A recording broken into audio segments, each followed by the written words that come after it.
सावधान। नमो अरिहंतारं नमो सिद्धारं नमो आयर्याणं नमो उवज्जायारं नमो सवसावुणम् अरुहा सिद्धायर्या उज्जाया साउ पंच परमेठी देवी उचिठई आदे तम्मा आदाहु में शरणम। निज स्वरूप को परम रस जामे भरूं अपार वंदो परमानंदमय समय सार अविकार। कुंद कुंद मुनि चंदवर अमृत चंद मुनि इंद आत्मरसी बानारसी वंदो पद अरविंद। श्राद्ध अधिकार का वचन।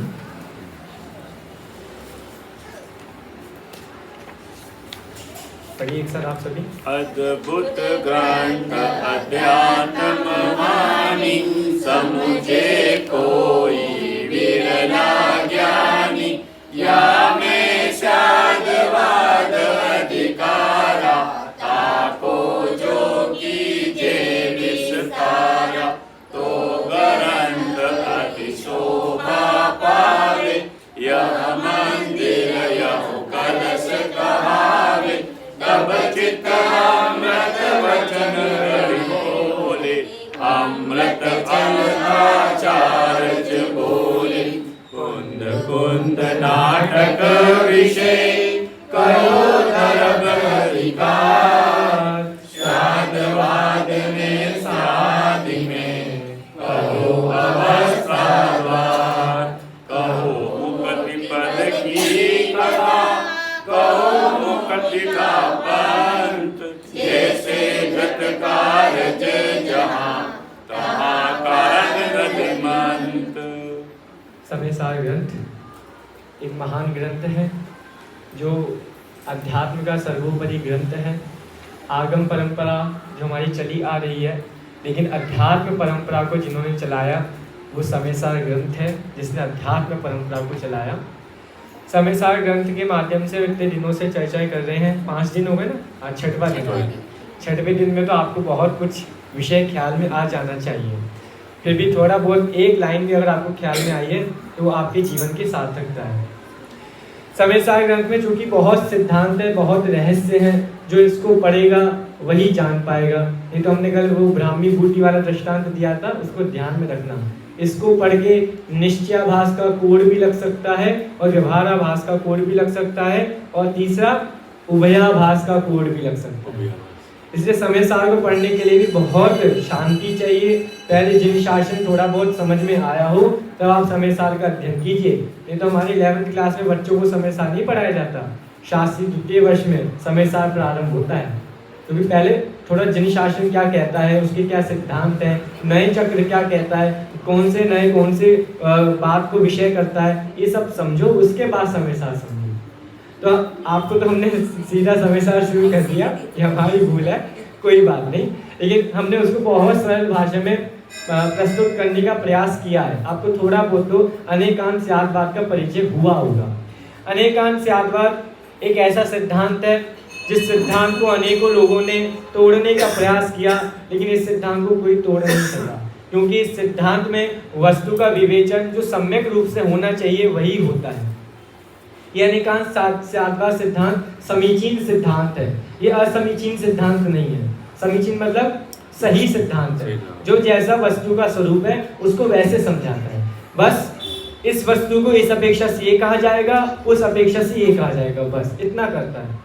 क्योंकि देखिए बाकी जगह कोई भी कुछ भी कहेगा ना तो उसकी अपेक्षा स्पष्ट नहीं करेगा, लेकिन स्याद्वाद अपेक्षा स्पष्ट करके वस्तु का विवेचन करता है। ये सबसे बड़ी बात है, क्योंकि हमने बताया था प्रमाण नहीं रधिगमः, पहले अध्याय का सूत्र है ना, प्रमाण नहीं रधिगमः। जिन्होंने पढ़ा हो उनको पता लगेगा। प्रमाण नहीं रधिगमः, प्रमाण वो नए अधिगमज के साधन है। ये अधिगमज क्या होता है? हाँ, सम्यक दर्शन के दो भेद, एक निसर्गज सम्यक दर्शन और एक अधिगमज सम्यक दर्शन। निसर्गज मतलब जो नैसर्गिक हो, नेचुरल स्वभाव से हो सम्यक दर्शन, मतलब जिसमें किसी की सहायता नहीं पड़े, कि जीव ने अपने आत्म स्वभाव को जाना, उसको सम्यक दर्शन हो गया, उन निसर्ग सम्यक दर्शन।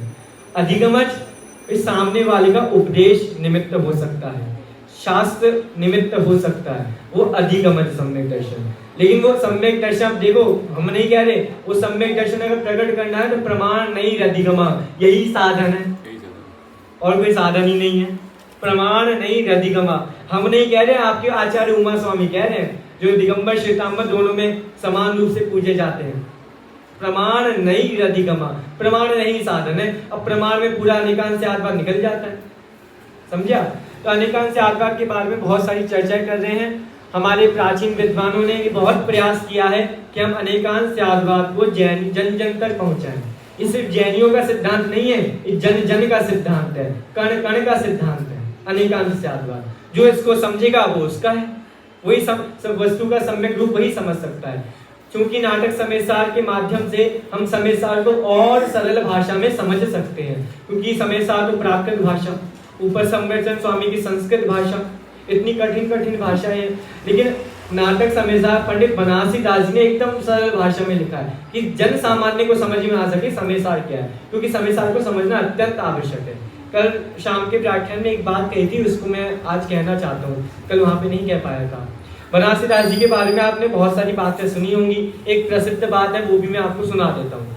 बनारसी दास जी एक ऐसे विद्वान थे, विद्वान तो बाद में बने हैं, उससे पहले सप्त व्यसनी थे। अब ऐसे विद्वान के लिए हम सप्त व्यसनी का शब्द का प्रयोग करते हैं, हमको बहुत शर्म आती है, लेकिन क्या करें, उन्होंने अपने बारे में खुद लिखा है कि भाई मेरा जीवन तो बाद में अच्छा बना है, मेरा जीवन पहले सप्त व्यसन में लगा हुआ था। आपने सुना होगा बनारसी दास जी ने एक रचना लिखी थी, नवरस।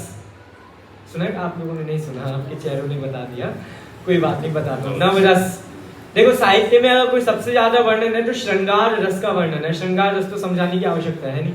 बनारसी दास जी श्रृंगार रस के बहुत उच्च कोटि के कवि थे। उन्होंने नवरस नाम की एक रचना लिखी, नवरस, जिसमें उन्होंने 9 रस होते हैं, 9 रस, इसमें से एक श्रृंगार रस भी आता है। तो श्रृंगार रस का बहुत ही ज्यादा विवेचन किया, बहुत ज्यादा, हम सोच नहीं सकते इतना ज्यादा विवेचन किया। एक दिन क्या करे, उन्होंने गोमती नदी के किनारे खड़े थे। गोमती नदी, गोमती नदी कहाँ बहती है आप देख लेना, वो आगरा साइड, वहां पे अपने दोस्तों के साथ खड़े थे। तो वही उन्होंने कहा देखो मैंने नवरस रचना लिखी है, आप इसको पढ़ो। दोस्तों ने पढ़ा, उनके पढ़कर वैसे ही शब्द निकलेंगे, वैसे ही भाव उनके प्रकट होंगे, श्रृंगार रस को पढ़ेंगे तो। बनारसी दास जी को थोड़ा फील हुआ कि भैया मैंने क्या लिख दिया, कि जिसको पढ़कर सामने वाले में राग भाव उत्पन्न हो, ऐसी रचना लिखकर मैंने बहुत बड़ा पाप किया है।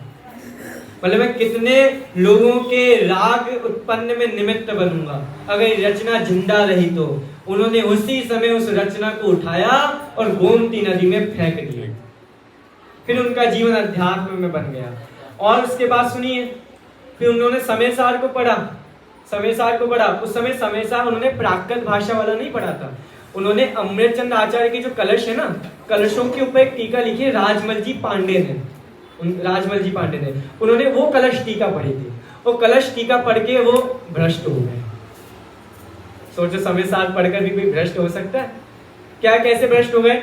उन्होंने अपने आप को मान लिया मैं सिद्ध हूँ, क्योंकि समयसार में लिखा है निश्चय नहीं वाला तू है, स्वभाव से तू भगवान है, तो मैं सिद्ध हूँ, बस इतना समझ गए, मैं मुनि जैसा हूँ। तो उन्होंने क्या किया, अपने दोस्तों को थोड़ा पढ़ाया, अब एक कमरे में बंद होकर वो नग्न हो जाते थे और मानते थे मैं मुनि हूँ, मैं शुद्ध स्वभाव वाला हूँ, ऐसा मानते थे। तो देखो निश्चयाभास का कोड लग गया उनको।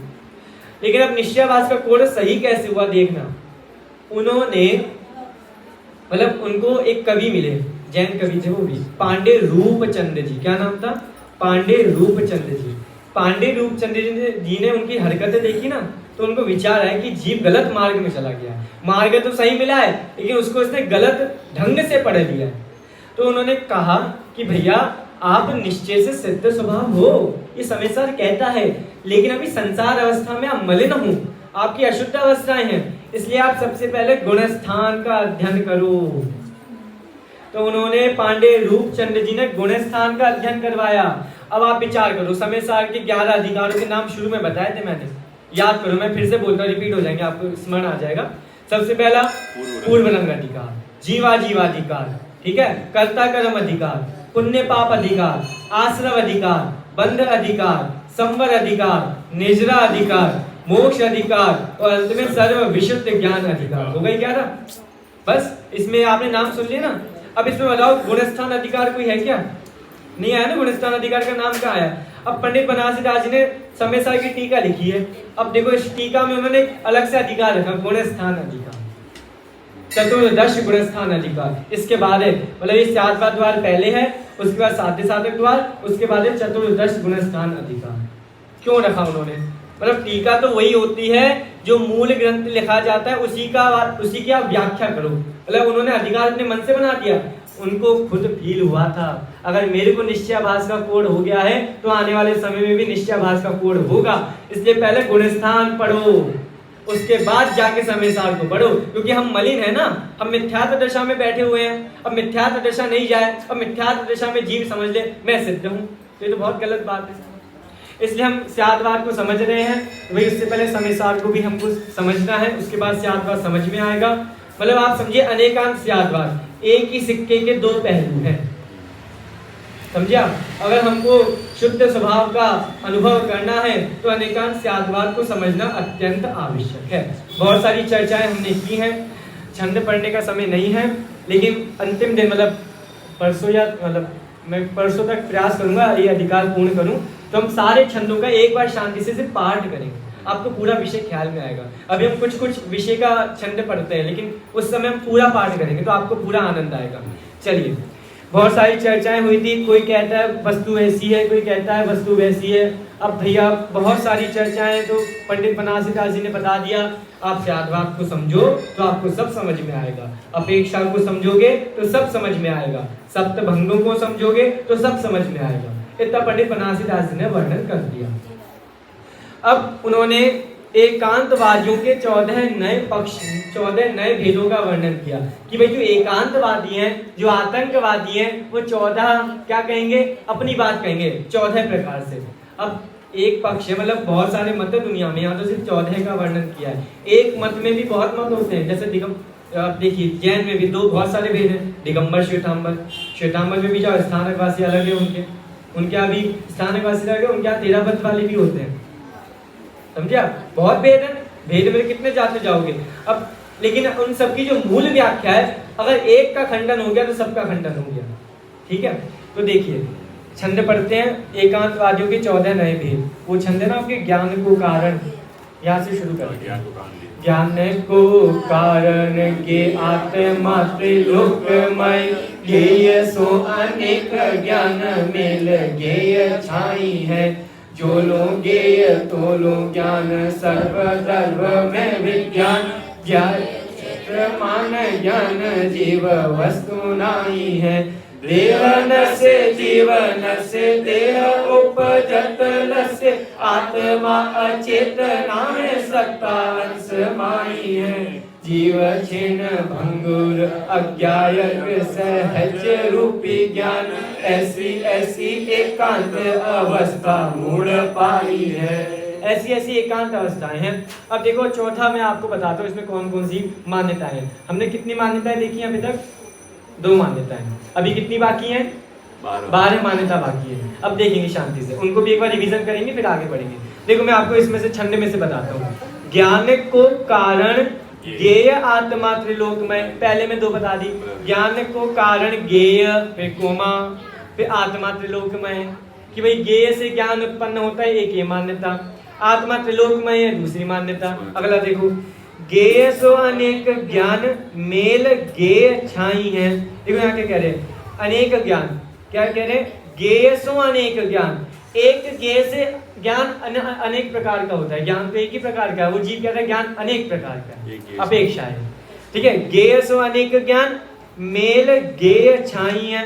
और इसमें देखो एक पक्ष ये है कि ज्ञान में ज्ञेय प्रतिबिंब होते हैं, मेल ज्ञेय छाई है, ज्ञेय में छाया होती है, ज्ञान में ज्ञेय की छाया है। मतलब इस देखो इसमें हिंदी में क्या लिखा है, एक पक्ष ये है कि ज्ञान में अनेकता होने से ज्ञेय भी अनेक है, ये तो पक्ष अभी हमने आपको समझा दिया। अगला पक्ष देखो, एक पक्ष यह है कि ज्ञान में ज्ञेय प्रतिबिंबित होते हैं, ज्ञान में ज्ञेय प्रतिबिंबित होते हैं, मतलब ज्ञान में ज्ञेय झलकते हैं, तो सही बात है ना। लेकिन एक पक्ष ऐसा मानते हैं एकांतवाद से, और उसका खंडन अभी करेंगे तीसरे पक्ष का। अब चौथा पक्ष देखो, जोलो ज्ञेय तोलो ज्ञान सर्वधर्म में विज्ञान। देखो एक पक्ष यह है कि जब तक ज्ञेय है तब तक ज्ञान है, ज्ञेय का नाश होने से ज्ञान का भी नाश हो जाता है। तो समझ में आ गया एक पक्ष, चौथा पक्ष, पांचवा पक्ष है ये। अब देखो छठवा पक्ष, ज्ञेय क्षेत्र मान ज्ञान जीव वस्तु नहीं है। एक पक्ष ये है कि सर्वद्रव्य ब्रह्मा से अभिन्न है, इससे सर्वद्रव्य में ज्ञान, सर्वद्रव्य ज्ञान रूप है। देखो इस पक्ष में क्या कह रहे हैं कि जो जीव है ना, जीव पुद्गल धर्म अधर्म आकाश काल, छह द्रव्य, छह द्रव्य के समूह को क्या कहते हैं, विश्व कहते हैं। ये विश्व बस एक ब्रह्मामय है, बस इतना, अब ज्यादा नहीं बोलवाओ, इतना ही है, ठीक है। इतना समझ में आ गया कि एक वही सब जगह है बस, और कोई नहीं, हम सब उसके अंश है, ये पुद्गल उसका अंश है, हम उसके अंश है, बस एक मान्यता ये है। अगली देखो, अब देखो इसमें उन्होंने नाम लिखा क्या, वो जो मैंने नाम अभी बोला पंडित बनारसीदास जी ने नहीं लिखा, वो भी भयभीत थे ठीक है। लेकिन देखिए हमको समझना है, टीकाकारों ने इसकी व्याख्या में निकाला कि कौन ऐसा क्या मानता है। अगला देखो, देह नसे जीव नसे देह उपजत लसे, मतलब शरीर की उत्पत्ति होगी तो जीव की उत्पत्ति होगी, शरीर का नाश हो गया तो जीव का नाश हो गया, ऐसे ऐसे मान्यता वाले जीव हैं। अगला देखो, आत्मा अचेतना है सत्ता अंशमाई है। देखो यहाँ कह रहे हैं एक पक्ष यह है कि शरीर की उत्पत्ति होने पर जीव की उत्पत्ति होती है, शरीर के नाश होने पर जीव का नाश होता है। अब एक पक्ष यह है कि आत्मा अचेतन है, क्योंकि ज्ञान भी अचेतन है, ज्ञान अचेतन तो आत्मा अचेतन, ऐसे मानने वाले बहुत हैं। इनका सब खंडन क्या है पंडित बनारसीदास जी ने। अगला देखो, ये तो समझ में आ गया, आत्मा अचेतना है सत्ता अंशमाई है, मतलब आत्मा अचेतन है, क्यों अचेतन है, क्योंकि ज्ञान भी अचेतन है, ऐसा वो लोग मानते हैं। अब देखो सत्ता अंशमाई है, एक पक्ष है कि आत्मा सत्ता का अंश है। अब ये भी समझाना पड़ेगा सत्ता किसे कहते हैं, समझाएंगे जब वर्णन आएगा, इसकी बहुत बड़ी व्याख्या नहीं आई को ने की है, सत्ता माने क्या। एक अलग से वो चलता है सब्जेक्ट सत्ता मीमांसा, सब्जेक्ट एक अलग से बीएड एमए में आता है सत्ता मीमांसा, कि भाई किस किसने कौन सी सत्ता मानी है। अपन सत्ता माने कुछ और समझते हैं, सत्ता माने वहां कुछ और समझा जाता है, उसकी बहुत बड़ी व्याख्या है। जीव छिन्न भंगुर अज्ञायक सहज रूपी ज्ञान। पहले देखो जीव छिन्न भंगुर, जीव क्षण भंगुर है, जीव क्या सब कुछ क्षण भंगुर है, ऐसा बौद्ध लोग मानते हैं। अब देखो अज्ञायक सहज रूपी ज्ञान, एक पक्ष यह है कि ज्ञान में जानने की शक्ति ही नहीं है, इससे वो अज्ञायक है, मतलब ज्ञान में जानने की शक्ति ही नहीं है, जीव जान ही नहीं सकता, ज्ञान जान ही नहीं सकता, उसमें ज्ञायक नाम की शक्ति नहीं है, इसलिए लिखा अज्ञायक सहज रूपी ज्ञान, ठीक है। अंतिम देखो, ऐसी ऐसी एकांत अवस्था मूढ़ पाई, ऐसी ऐसी एकांत अवस्था है जो मूढ़ है, मूढ़ माने अज्ञानी, मिथ्या दृष्टि। देखो बात तो सब सही ही है, गलत नहीं है थोड़ी बहुत, लेकिन बस स्याद बात समझना चाहिए, अपेक्षा नहीं समझोगे, एकांतवाद में रहोगे तो गिर जाओगे। चलिए हमने पहले पक्ष का स्पष्टीकरण समझा था, उसका खंडन भी समझा था, हम छंद पढ़ते हैं, आपको विषय ख्याल में आएगा। कुमुड़ कहे जैसे प्रथम संवारी भीति, पाछे ताके ऊपर सुचित्र आछू लिखिए, तैसे मूल कारण प्रगट घट पट जैसो, तैसो ताहा ज्ञान रूप कारज भी सीखिए। ज्ञानी कहे जैसी वस्तु तैसो ही स्वभाव ताको, तैताते ज्ञान के भिन्न भिन्न पद देखिए। कारज दो एक ही में निश्चित, तेरो मत साचो व्यवहार दृष्टि देखिए।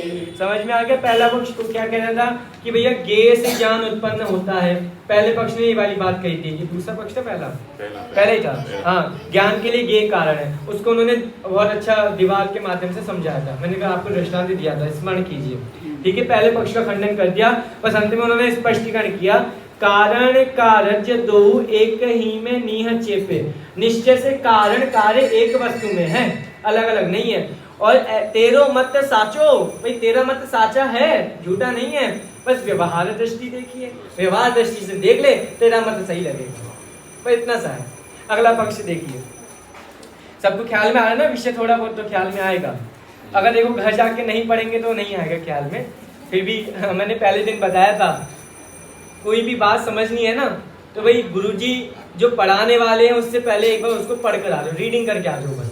जब गुरुजी पढ़ाएं तो ध्यान से पढ़ लो, और गुरुजी ने पढ़ा लिया घर जाकर बस एक बार पढ़ लो, फिर आपकी पुस्तक सीधा एग्जाम के समय खुलेगी। इतना सा है, लेकिन ये भी बहुत कठिन लगता है। चलिए अगला पक्ष देखते हैं। अगला पक्ष वाले क्या कह रहे हैं, ये है ना को मिथ्यामति। को मिथ्यामति लोका लोक व्यापी ज्ञान मानी, समुचित लोक पिंड आत्मा दरब है। याही देशो छंद भयो डोले मुख हूँ न बोले, जगत में हमारो ज्ञाता कहे जीव जगत सो भिन्न पे, जगत को विकासी तो ही याही ते गर्भ है। जो वस्तु सो वस्तु पर रूप सो निराली सदा, निश्चय प्रमाण वाद में सरब है। ठीक है, इन्होंने कहा पक्ष वालों ने कि आत्मा त्रिलोकमय है, आत्मा 3 लोक के बराबर है जीव। भाई उसका खंडन कर दें, आपकी बात गलत है। एकांत से मानोगे तो बिल्कुल गलत है, क्योंकि प्रत्यक्ष में दिख रहा है हम सब अपने अपने छोटे छोटे क्षेत्र में ही बैठे हैं, हर जीव अपने जो प्रदेश में उसमें ही है। लेकिन कहा अगर थोड़ा और विवक्षा से लगाना है तो आपकी बात ठीक है। हमने कल एक विवक्षा बताई थी आपको, कौन सी, समुद्घात वाली, कि समुद्घात की अपेक्षा से देखो तो आत्मा त्रिलोकमय है। समुद्घात की परिभाषा क्या है, मूल शरीर को छोड़े बिना आत्मा के प्रदेश 3 लोक के बराबर फैल जाए, उसका नाम समुद्घात है। समुद्घात भी 7 प्रकार का होता है, समझे ना। उसमें आते हैं केवली समुद्घात, एक मारणांतिम समुद्घात। अब इस केवली समुद्घात भी सबको नहीं, मतलब सभी केवलियों को नियम से नहीं होता। आपको पता है समुद्घात क्यों होता है, थोड़ा सा आपको बताता हूँ। भाई अरिहंत भगवान के कितने कर्मों का नाश हो गया है, 4। कौन कौन से है वो, ज्ञानावर्णी, दर्शनावर्णी, मोहनीय और अंतराय। बचे कितने, 4। कौन कौन से, आयु, नाम, गोत्र और वेद। इनको क्या बोलते हैं, अघातीय कर्म, यही बोलते हैं ना। इतना तो आपको बताया। अब देखिए जब अरिहंत अवस्था प्रकट हो गई, भगवान बन गए, अरिहंत भगवान बन गए, अब उनको सिद्ध भगवान बनना है। अब सिद्ध भगवान बनने के लिए 4 अघातिया बैठे हुए हैं, तब तक वो जाएंगे नहीं और सिद्ध भगवान बन नहीं सकते। उसमें से जब आयु कर्म एक तरफ, ठीक है, आयु कर्म एक तरफ, और कितने बचे, नाम, गोत्र और वेदनीय, इनको एक तरफ रखो। इतना बंटवारा समझ में आ गया। जब नाम, गोत्र, वेदनीय कर्म की स्थिति ज्यादा हो और आयु कर्म की स्थिति कम हो, जब इसलिए उनके बराबर स्थिति करने के लिए, आयु कर्म की उनके बराबर स्थिति करने के लिए ये सहज रूप में प्रक्रिया हो जाती है कि समुद्घात हो जाता है। आयु कर्म की स्थिति बराबर करने के लिए आपको स्थिति समझाना पड़ेगा उसके लिए, मतलब क्या करें, कोई भी चीज शुरुआत तो ABCD से करनी चाहिए थी, कोई बात नहीं। स्थिति भी होते ना, आपने सुना होगा प्रकृति, प्रदेश, स्थिति, अनुभाग, 4 बंध है। अब इसमें स्थिति बंध भी होता है, उसकी बहुत व्याख्या है। आप इतना समझिए होंगे समुद्घात इसलिए होता है। तो भाई समुद्घात की अपेक्षा जीव त्रैलोक में है। और एक अपेक्षा और सुनो, एक अपेक्षा और है कि आत्मा लोक प्रमाण असंख्यात प्रदेशों वाला है। जीव के प्रदेशों की संख्या बताइए ना, तो जीव की संख्या, जीव के प्रदेश कितने, असंख्यात प्रदेशी। लेकिन अगर देखो तो लोक प्रमाण असंख्यात प्रदेशी है जीव। इस अपेक्षा से हमारी बात, आपकी बात ठीक है, लेकिन सर्वथा मानोगे तो बिल्कुल गलत है। इसलिए दूसरे पक्ष का खंडन हो गया। निश्चय दृष्टि से सही है, व्यवहार दृष्टि हाँ, सब में वही लगाना है आपको, निश्चय नय व्यवहार नय। दुनिया 2 नए से बनती है दुनिया, बस निश्चय नय व्यवहार नय।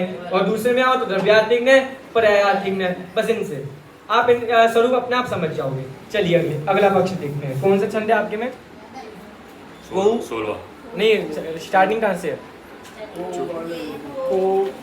अच्छा 12वां। चलिए मतलब कौन सा है वो, को कुदी गए। ये मैंने जो आपके में लिखा है ना वो 4थे पक्ष का खंडन है, 3रे पक्ष का खंडन मैंने नहीं लिखा। लेकिन मैंने जब आप उसको पढ़ा ना तो मेरे को लगा उसको बताने की आवश्यकता है। मैं यहाँ से 3रा छंद पढ़ता हूँ, आपके में नहीं है, सुनना। 3रे छंद का पढ़ेंगे, उसका पक्ष क्या है वो भी सुनेंगे, और पंडित जी ने उसका क्या खंडन किया वो भी सुनते। सुनना ध्यान से। पहले 3रा पक्ष बता देते हैं। 3रा पक्ष ये है कि एक पक्ष यह कहता है कि ज्ञान में अनेकता होने से ज्ञेय भी अनेक है। ज्ञान में अनेकता होने से ज्ञेय भी अनेक है। इतना आप सुन लो, अब इसका स्पष्टीकरण करते हैं। देखो, को पशु ज्ञान की अनंत विचित्राई देखे, गेय के आकार नाना रूप विस्तर्यो है, ताही को विचार कहे ज्ञान की अनेक सत्ता, गही के एकांत पक्ष लोक निसोलर्यो है, ताको ब्रह्म भंजीवे को ज्ञानवंत कहे ज्ञान, अगम अगाध निराबाद रस भर्यो है, गायक सुभाई पर जायो सो अनेक भयो, यद्यपि तथापि एकता सो नहीं टर्यो है। देखो क्या कह रहे हैं, बहुत सरल अर्थ है। किसी को अगर देखो समय सार का अध्ययन करना हो तो ये वाला समय सार मंगवाना। कहाँ से छपा है ये? गुजरात भावनगर से।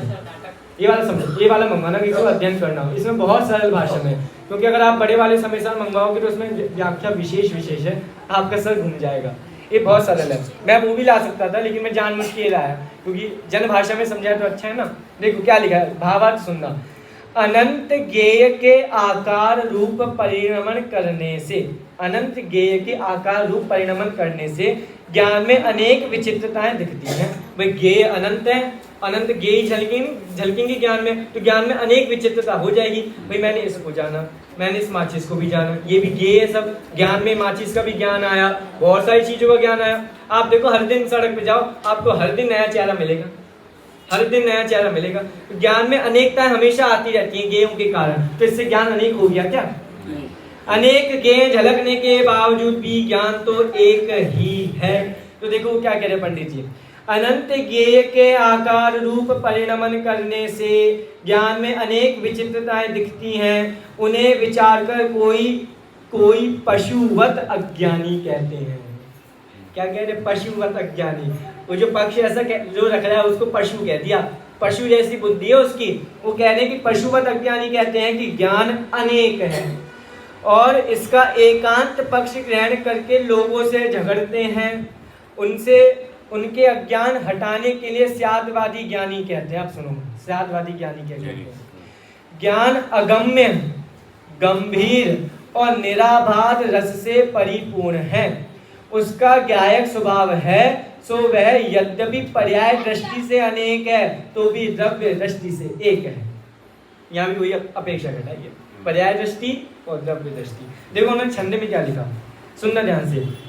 ताही को विचार कहे ज्ञान की अनेक सत्ता, मतलब ज्ञान अनेक सत्ता, ज्ञान अनेक प्रकार का। गही के एक कांत पक्ष लोका नीसो लड़ियो है, लोग से लड़ते हैं। कितनी सरल भाषा में लिखा है। तो ये भी मतलब कहने की बहुत बड़ी वो होनी चाहिए जिम्मेदारी।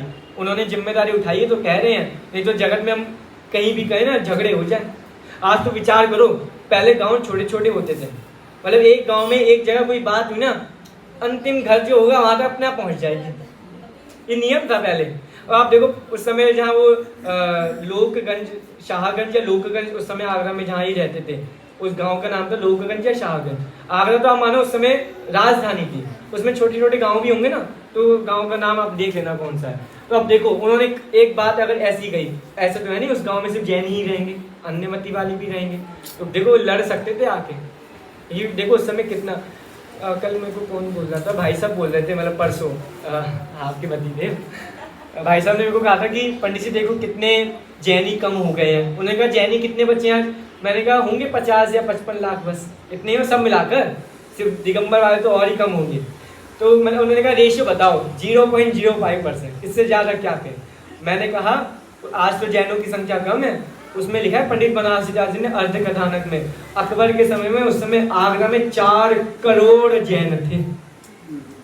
4 करोड़, देखो कहाँ से कहाँ घट गए। मतलब हमारी ही जाति के लोग अन्य जातियों में चले गए। एक जाति आती शर्मा, शर्मा जाति सुनी होगी, बहुत फेमस है। शर्मा किसे कहते हैं? किसे?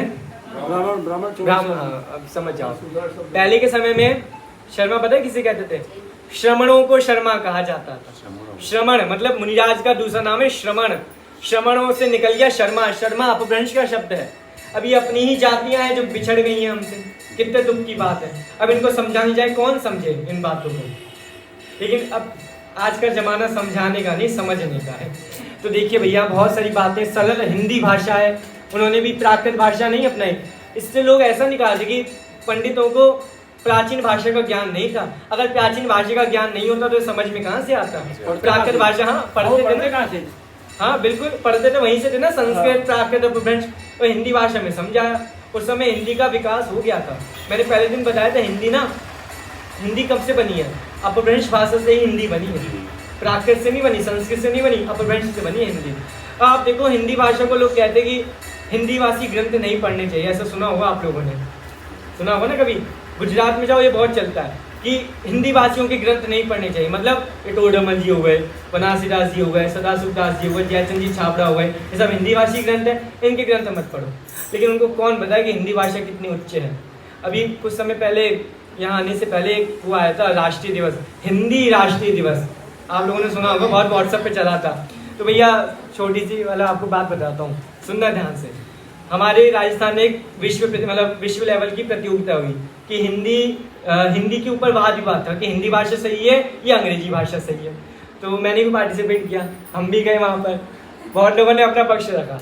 मैंने जब बोला ना कि हिंदी भाषा सही है, मतलब बहुत लोगों ने इंग्लिश के बहुत पक्ष रखे, आप सोच नहीं सकते ऐसे ऐसे पक्ष थे, वो सही लगेंगे। अब इससे ऐसा ना समझे कि भाषा गलत है, क्योंकि आचार्यों ने ही लिखा है, जैन आचार्यों ने सर्व भाषा सरस्वती ये लिखा है उन्होंने। सभी मतलब जो भाषा जिनवानी समझा रही है वो पूजनीय है। आज इंग्लिश भाषा का जमाना है तो अच्छी बात है ना, मतलब जन भाषा जो चल रही है उसमें जिनवानी समझ में आए तो बिल्कुल ठीक है। अब शास्त्रियों की मतलब जितने भी ग्रंथ है आपको इंग्लिश में भी मिलेंगे, कि जिसको जो चाहिए वो मिले। मतलब मैंने आपको उस दिन भी बताया था, जैन आचार्यों ने पैकिंग बदल दी, माल वही रखा, जैन पंडितों ने भी। तो मैंने उसमें बताया कि अब कोई देखो हिंदी भाषी, मतलब हिंदी भाषी कोई अंग्रेजी भाषी, दो लोग हैं। अब एक हिंदी भाषी कहेगा, मतलब मैंने कोई व्याख्या की, मैंने सामने दो लोग खड़े, एक अंग्रेजी वाला एक हिंदी वाला, उसको व्याख्या समझ में नहीं आया, उसको विवेचन समझ में नहीं आया। तो अंग्रेजी वाला क्या कहेगा, प्लीज रिपीट दिस अगेन, यही कहेगा ना, आप रिपीट कर दो एक बार, इतना बड़ा सेंटेंस बना के कहेगा। मैंने उनसे बोला अब कोई दूसरा हिंदी भाषी है और थोड़ा उम्र में बुजुर्ग है, और वो क्या कहेगा, समझ गए ना? हाँ, ए में सब पूरी बात आ गई, और उसमें इतना बड़ा सेंटेंस कहने की आवश्यकता ही नहीं है। अब देखो इंग्लिश वालों ने क्या किया, माता पिता, हम तो माता पिता बोलते ना, माँ पिताजी, कितने उच्च शब्द हैं। और वो माँ को क्या कहेगा, मॉम, मॉम सही बनाया उन्होंने, मॉम जल्दी पिघल जाती है, मॉम भी जल्दी पिघल जाता है। और दूसरा डैड, डैड को तो डैड ही कर दिया। मतलब कैसी भाषा का परिष्करण हो गया है, क्या भाषा होनी चाहिए। अब इस भाषा को बुरा कहते हो, भाई कितनी उच्च भाषा है, हिंदुस्तान के लोग हिंदी नहीं बोलेंगे तो अंग्रेजी बोलेंगे। फिर भी जो भाषा चलती है हमको उसका अध्ययन करना चाहिए, आपको जिस भाषा में समझ में आए वो समझो। ऐसी बहुत सारी बातें हैं, बहुत सारी बातें हैं, क्या कहें। ठीक है, ये वाला पक्ष आपको समझ में आ गया कि ज्ञान एक ही है, अनेक नहीं है। भले ही के अनेक, अब देखो केवल ज्ञानी, केवल, अब देखो केवल ज्ञान, यही बता रहे हैं, केवल ज्ञान, ज्ञान तो उसी का नाम है केवल ज्ञान, ये बाकी चार ज्ञान किसी काम के नहीं है। केवल ज्ञान वही ज्ञान है, केवल ज्ञान, बस शब्द से समझ आ रहा है ना। अब ज्ञान वही है एक, अब केवल ज्ञानी को तो कितने गे झलकते हैं ज्ञान में, तो उनका ज्ञान अनेक हो गया, क्या एक ही ज्ञान है। ये सामान्य मतलब पक्ष था, आपको समझ में आ गया। और आपके में चौथा पक्ष है, वो बहुत मजेदार है, सुनना ध्यान से भैया। चौथे पक्ष का आपको देखो, पहले एक बार पक्ष बता देता हूँ क्या है, अपन उसको पढ़ेंगे। देखो चौथा पक्ष कह रहा है कि एक पक्ष यह है कि ज्ञान में ज्ञेय प्रतिबिंबित होते हैं। समझना भैया ध्यान से, बहुत मार्मिक बात है, बहुत अच्छा पक्ष है। ज्ञान में ज्ञेय प्रतिबिंबित होते हैं, ये बात सही है या गलत? सही बात है ना, ये तो सही बात है। ज्ञान में ज्ञेय झलकेगा, माचिस में को ज्ञान में झलकेगी, तो सही बात है। तो इसको झूठा क्यों कह रहे हो पंडित जी? सुनो भैया आपकी गलती क्या है, तो पढ़ते हैं छंद सभी साथ में।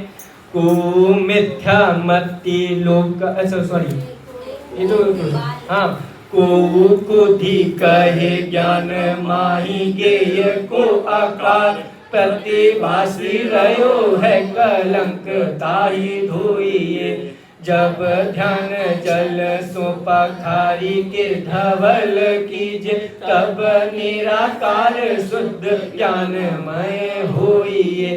तासो स्यादवादी कहे ज्ञान को स्वभाव यह, ये को आकार वस्तु माई कहाँ खोइए, जैसे नाना रूप प्रतिबिंब की झलक दिखे, यद्यपि तथापि आरसी विमल जोड़िए। थोड़े थोड़े शब्दों का ज्ञान हुआ होगा, देखो क्या कह रहे हैं, बहुत सरल भाषा में। देखो वहाँ तो एक छंद में उन्होंने 14 पक्ष समझाए, तो भाई एक छंद में 14 पक्ष कहने हैं तो भाई कितनी बात कहेंगे, विस्तार तो कर नहीं पाएंगे। यहाँ उन्होंने विस्तार किया। भाई उसने क्या कहा था, ज्ञान में ज्ञेय प्रतिबिंबित होते हैं, इतना पक्ष था। उसको देखो विस्तार क्या कर रहे हैं। कोई अज्ञानी कहते हैं कि ज्ञान में ज्ञेय का आकार झलकता है, बिल्कुल झलकता है, सही। यह ज्ञान का दोष है, मतलब ज्ञान में ज्ञेय झलक रहे हैं, ये ज्ञान का दोष है। मतलब ज्ञान तो ऐसा पवित्र चाहिए, उसमें कुछ मिलावट नहीं चाहिए। ज्ञान में ज्ञान ही आना चाहिए, ज्ञान में ज्ञेय आने ही नहीं चाहिए, ऐसा उस जीव का पक्ष है। वो क्या, और थोड़ा और स्पष्ट सुनो, वो और अपनी बात को स्पष्ट कर रहा है। जब ध्यान रूप जल से ज्ञान का यह दोष धोकर साफ किया जाए तब शुद्ध ज्ञान निराकार होता है। कितनी बड़ी बात कह दी उसने।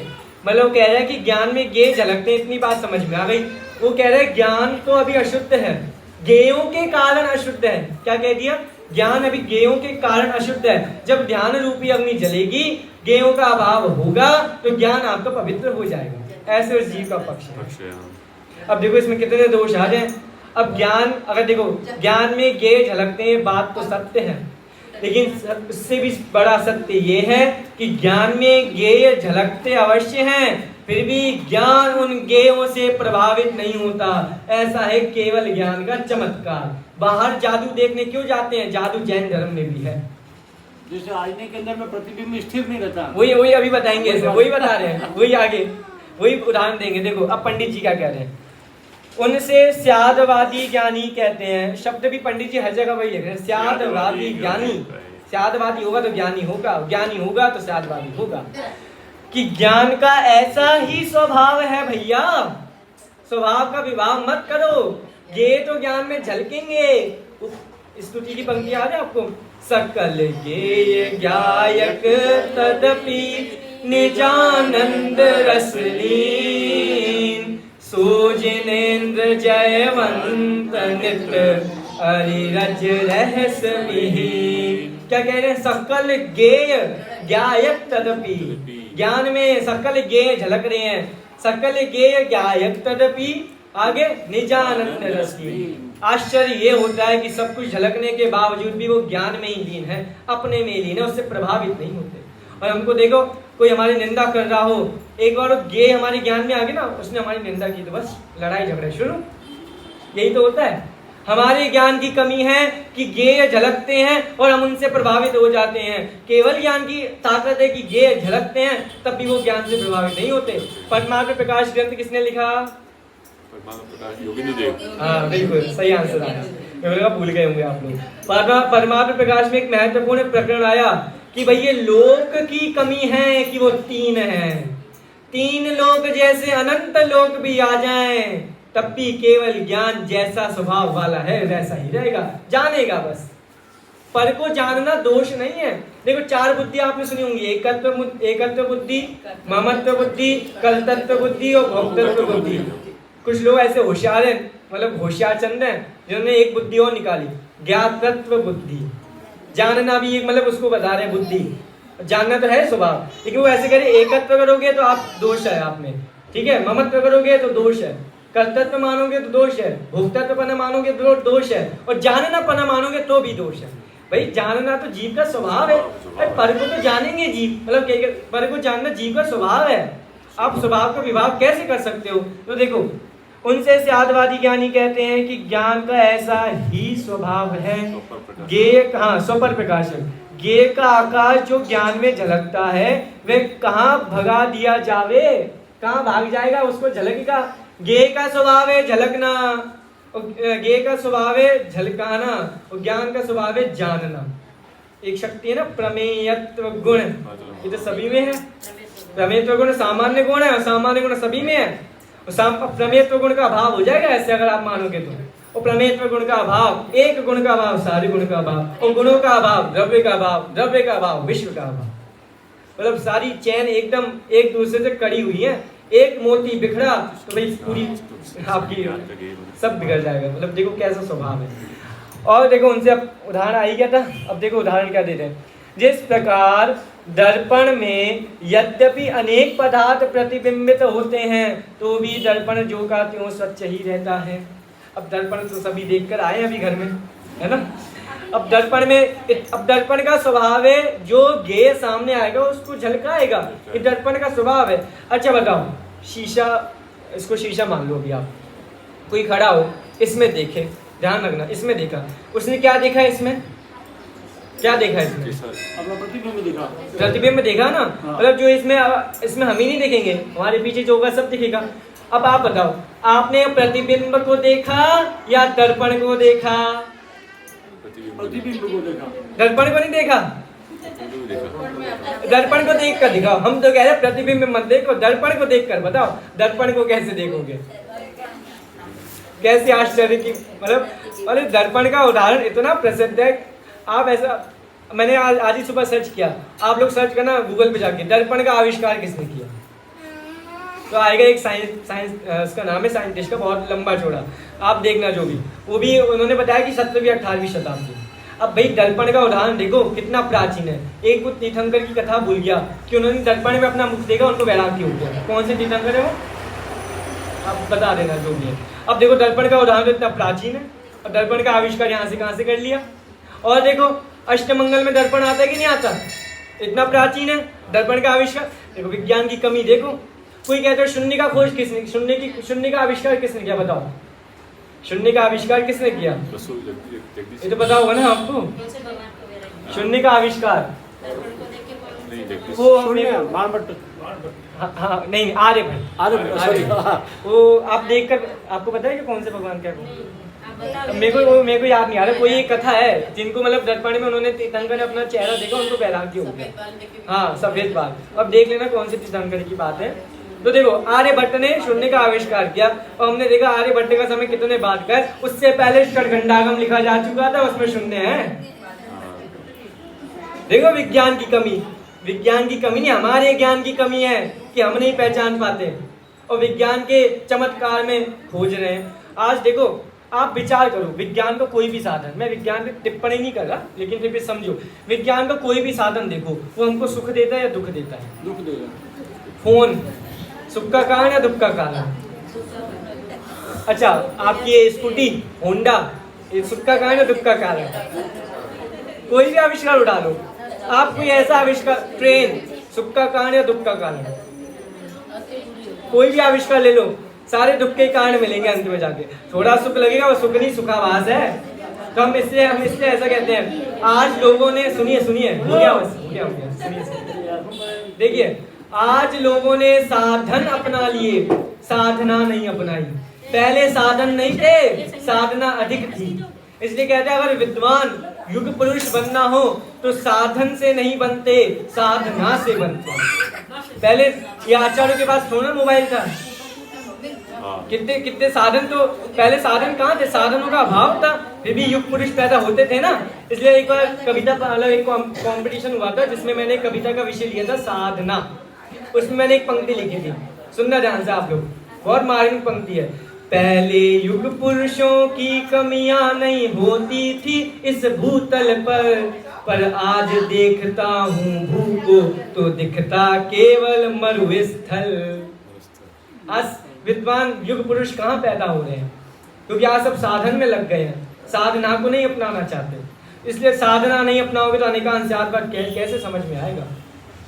इसलिए कह रहे हैं दर्पण को देखकर बताओ भैया, दर्पण को कब देखोगे? आपने दर्पण में प्रतिबिंब देखा या दर्पण देखा? अब दर्पण को कोई देख सकता है क्या? कोई देख है किसी में सामर्थ्य दर्पण को देखने की? हम प्रतिबिंब नहीं कह रहे, दर्पण देख कर बताओ। यही कमी यहाँ पर है।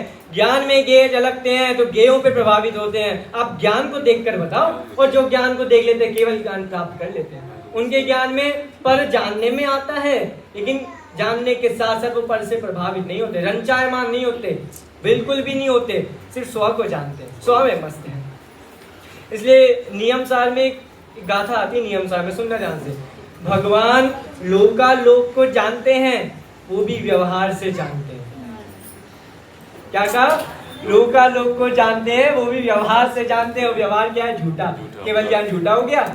अरे भाई आप केवल ज्ञान मतलब ऐसा क्यों देखते हो केवल ज्ञान में सब कुछ जानने में आएगा? ये केवल, इससे केवल ज्ञान की खासियत नहीं है। केवल स्वयं आत्मा इससे तो केवल ज्ञान तो आप मानो तो दोष है, क्योंकि हम तो जानना है तो सो को जानो, बस सो को ही जानना मुख्य है। पर को जानते जानते तो अनंत काल हो गए। लेकिन केवल ज्ञान के दोष मत कह देना कहीं। केवल ज्ञान की खासियत है, सो की खासियत ही इससे है कि गे झलकेंगे लेकिन वो ज्ञान गे से प्रभावित नहीं होगा। ये केवल ज्ञान की ताकत है। इसलिए भैया ने मेरे को कल बहुत अच्छी बात कही। मेरे को अपने पे थोड़ा गर्व हुआ कल कि भैया ने बहुत अच्छी बात की। सुनना ध्यान से। जैन धर्म कितना है? बहुत है। जैन विषय कितने हैं? बहुत है। लेकिन फिर भी 10 लक्षण जब आते हैं ना, 10 दिनों में कम से कम हमें अध्यात्म की ही बातें मुख्य रूप से सुननी चाहिए। क्योंकि अगर अब देखो मैं आपको और विषय करना नहीं, 14 गुण स्थान पढ़ाने लग जाऊं, वो तो आप पढ़ लोगे, वो जरूरी ऐसा नहीं, वो जरूरी नहीं है। लेकिन उनके लिए जो 10 दिन से मंदिर में आते हैं, 10 दिन मतलब मंदिर उनके लिए सिर्फ 10 दिन है, तो हम उनको मुख्य जो बात है वही सुनाएंगे, जो आप मुख्य अध्यात्म है। तो मेरे को खुशी हुई कि मैंने शाम के समय में योग सार लिया, अध्यात्म का मुख्य ज्ञान, और सुबह नाटक समय सार लिया। तो आपको मुख्य बात तो अवश्य जानने में आ ही जाएगी कि जैन शासन का क्या सार है, क्या सारांश है। बातें बहुत सी है, समय हो गया है। एक छोटी सी कथा आपको सुनाता हूँ पंडित बनारसी दास जी के विषय में। अकबर का शासन था उस समय। अकबर से किसी ने चुगली कर दी कि भैया यहाँ पर आपके आगरे में एक जैन पंडित ऐसे हैं जो सिर्फ वीतरागियों को नमस्कार करते हैं, किसी और को नमस्कार नहीं करते। अकबर ने कहा मेरे को भी नमस्कार नहीं करेंगे? बिल्कुल नहीं करेंगे राजन, आपको भी नमस्कार नहीं करेंगे, उनके लिए वीतरागी ही मुख्य हैं। तो भैया उन्होंने कहा अच्छा ठीक है। अकबर ने थोड़ा सोचा, एक आपको दिखाता हूं कि वो मेरे को नमस्कार कैसे करेगा। बुलाया जाए उनको। नाम क्या था उनका? नाम बोलो। पंडित जी का नाम क्या था? हाँ, उनको बुलाया गया सभा में। पंडित जी आइए, आपका स्वागत है। आपके बारे में बहुत सारी बातें सुनने को मिलती हैं, जो चर्चित होते हैं उनकी चर्चा होती है सब जगह। तो उनसे कहा कि हमको एक थोड़ी सी प्रॉब्लम है, मैं आपको एक पंक्ति देता हूँ। तो अकबर ने एक पंक्ति बनाकर उनको दी और आप इसको पूर्ण कीजिए, मतलब उसको पूरा करना है। रिक्त स्थान, लिंडा ब्लैंक्स पेपर लिया पंडित बनारसी दास जी का। देखो पंक्ति क्या थी, करो आस सु अकबर की। क्या पंक्ति है? करो आस सु अकबर की। बस इतनी सी पंक्ति उसको बना के दे दी पंडित बनारसी दास जी को। उन्होंने कहा इस समस्या का आपको समाधान करना है, इस लिंडा ब्लैंक्स को पूरा करना है, ठीक है। तो उन्होंने अब इसमें मतलब अर्थ क्या है? करो सु आस अकबर की, मतलब एकमात्र अकबर की ही आस करो, ऐसा उस पंक्ति का तात्पर्य था। आस मतलब उसको प्रणाम करो, उसको नमस्कार करो, वही आपका करता रहता है, वही त्वमेव माता त्वमेव पिता, सब वही है। अब पंडित बनारसी दास जी अगले दिन है, क्यों आपका लिंडा ब्लैंक्स पूरा हो गया? हो गया, बिल्कुल हो गया। अब मैं छंद पढ़ता हूँ उन्होंने क्या लिखा, ध्यान से सुनना, हंसी आई आप लोगों को।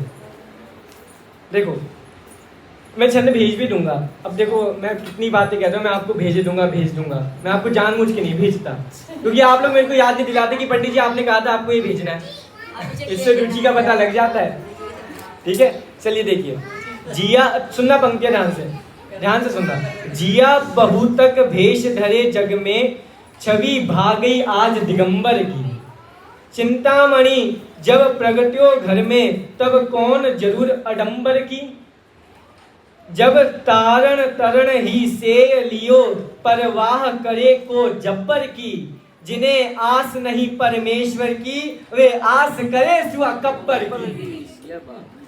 समझ गए? कितनी प्यारी बात कही है उन्होंने। ऐसे ज्ञानी जी होते थे, वो अकबर उनसे गुस्सा नहीं हुआ।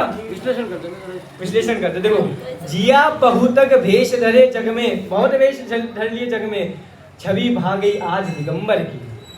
चिंतामणि जब प्रगट्यो घर में, तब कौन जरूर अडंबर की। जब चिंतामणि घर में है तो बाहर में सोना चांदी से क्या लाभ, ठीक है। मतलब चिंतामणि मतलब राजा, जब चेतन राजा प्राप्त है तो अन्य राजा की क्या आवश्यकता। वो ऐसा माने कि मैं ही सबका करता था, भाई भूल में है, राजा सबका करता नहीं है, चेतन राजा अपना करता है। जब तारण तरण ही से लियो, परवाह करे को जब्बर की। जो ऐसा मानते कि ये तारण तरण है, यही हमारे कर्ता धर्ता हैं, उसके लिए जब्बर ही। अब जब्बर शब्द उर्दू शब्द है, समझ लेना। जब्बर ही उसकी शरण है। और जिन्हें आस नहीं परमेश्वर की, वे आस करे सु अकबर की। क्या समझाए इसको? समझ में आ गया होगा आपको। ये जैन विद्वानों की शोभा थी। अब वो उन्होंने खुद लिखा, अकबर उनसे गुस्सा नहीं हुए, प्रभावित हुए। भाई क्या बात लिख दी उनको। आप बहुत सारी विवेचन है, आपको क्या क्या समझा, बातें बहुत सारी हैं। आप इतना समझो कि कल एक पंक्ति बोलना भूल गया था, कैसे कैसे बचता जन शासन आज हमारे हाथ में आया है। आज आप विचार करो, इसकी महिमा नहीं आती ना हमको। मैंने एक पंक्ति लिखी है, पूरे जग की बस यही रीत, दुर्लभ की कद्र नहीं होती, जब दुर्लभ दूर चला जाए तो याद उसकी आती रहती। आज आप विचार करो, एक अगर उपद्रव हमारे ऊपर आ गया जन शासन पर, तब आएगी जन शासन की महिमा। आज कोई उपद्रव नहीं है ना, शांति से हम बैठे हैं, स्वाध्याय कर रहे हैं, अगर फिर भी जन शासन की महिमा नहीं आ रही है तो ऐसे अभाग्यों की महिमा हम तो नहीं कह सकते। टोडेमल जी के वाक्य हैं, किसी को चिंतामणि रत्न प्राप्त हो जाए फिर भी वो भीख मांगे तो ऐसे अभाग्य की महिमा हम नहीं कह सकते। शेर ने कि खो जाने पर कीमत समझ आती है, बिल्कुल बिल्कुल, तो पास की वस्तु नकारी जाती है। बिल्कुल, क्या मतलब सही बात कही है भाई साहब ने, बहुत बढ़िया बात। इसलिए आज इतना बड़ा रत्न प्राप्त है तो इसको शांति से समझे, स्याद बार अनेकांत से समझे। एक समय हो गया है, बातें बहुत सारी है, कल भी बताएंगे आपको। इसलिए आपको थोड़ी महिमा आ रही है अनेकांत स्याद बार की, अपने ऊपर गर्व आ रहा है कि नहीं आ रहा कि हम जैन हैं। आज देखो बच्चों से पूछते हैं, हम स्कूल जाएंगे बच्चे, आप लोगों के साथ हुआ होगा, हमारे साथ तो हुआ है, हम जैन हैं, क्या जैनी हो यार, आलू खाते नहीं हो, प्याज खाते नहीं हो, जिंदगी का क्या मजा लेते हो, रात्रि भोजन करते नहीं हो, यहाँ वहाँ घूमते नहीं हो, सिनेमा देखते नहीं हो, क्या तुम्हें जिंदगी का मजा। जिंदगी के मजे तो हम लेते हैं और तो जिंदगी की सजा भोगते हैं, समझा। ये जिंदगी हम जीते हैं, सूरज अस्त जैनी मस्त, ये है जिंदगी के मजे। विचार करो, अपने ऊपर गर्व लाना चाहिए। अब पहले खुद की महिमा आएगी तो जिन शासन की महिमा आएगी, और जिन शासन की महिमा आ गई तो खुद की महिमा आएगी ही आएगी। और खुद को जानने के मार्ग में अपने आप चरण, अपने आप प्रयास, अपने आप मेहनत, अपने आप लगन अपने आप बढ़ेगी, कोई बढ़ाएगा नहीं। एक बार रुचि जग गई तो जग गई, फिर उसको कोई बिठा नहीं सकता। श्रद्धा अगर इसमें विचार एक उल्टा समझना, श्रद्धा एक बार लुट गई तो लुट गई, लेकिन श्रद्धा अगर एक बार प्राप्त हो गई सही तो उसको लूटने वाले अनेक आ लूट नहीं सकते। इसलिए बहुत सारी बातें हम सब शांतिपूर्वक अनेकांत स्याद्भाव सिद्धांत को समझे, अपेक्षाओं को समझे। फिर से कहता हूँ, अपेक्षा समझे बिना कुछ भी समझ नहीं आएगा, अपेक्षा को समझते सब कुछ समझ आ जाएगा। इसलिए जिन शासन बहुत महत्वपूर्ण शासन है, मिला है उन्हीं को मिलता है, जिनको इसको समझना, जिनकी काल लब्धि पक गई है उन्हीं को मिलता है, जिनका मोक्ष जाना निश्चित हो गया उन्हीं को मिलता है। नहीं तो देखो, आपको करना नहीं का एक सिद्धांत बता